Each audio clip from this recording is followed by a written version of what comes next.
e ntse polao e setlhogo masaladi a neng a shela a basetsanyana ba le babedi a na fitlhelwa mo moagong ono o sa dirisiweng go begwa fa ba bolailwe ke mme wa bona yo ga jaana a leng kwa diseleng basetsanyana ba godisitswe ke nkoko mogolo wa bone fela seo a setseng ka sone jaanong ke diaparo tsa bona o lopa masaledi a bona gore a tla kgone go ba boloka.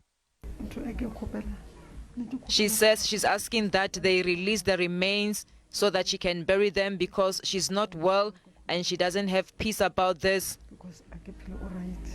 Fela diteko tsa go lekola se se bakileng polao ga ise di gololwe. Re ya kopa tswetswe to sepodisha le molao le dikhoto tsa rona re ha ba re thuse ba thuse family re kgone boloka bana ba cause le renes setšhaba sa Soulsville setšhaba sa Treville re ntse re thega family magogo nantse bolo re batho ba tsena in and out gore no le so le bona e ba tlhoba boroko go just share le no re le gona bjana if there's any means to get sugar or to get meal we should also assist. Go ya ka dipalopalo tsa sepodisi dipolao tsa bana di supilwe fa di wetse kwa tlase fela go le jalo bana ba feta 900 ba bolailwe go ralala naga mo ngwageng wa ditšhelete wa 2019-2020 baitsanape bangwe ba re mathata a manang le boitekanelo ba tlhaloganyo ke yona ba kang gore batsadi ba bolae bana go le gontsi. One of the problems with women killing their children is undiagnosed postpartum depression.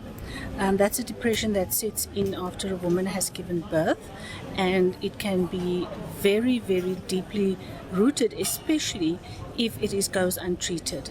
And with postpartum depression, a lot of the incidents where women kill off their children can actually be attributed to that. But it is an undiagnosed, unrecognized and acknowledged phenomena.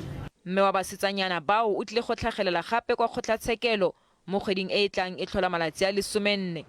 Molemo one motho wa SABC News, Pretoria.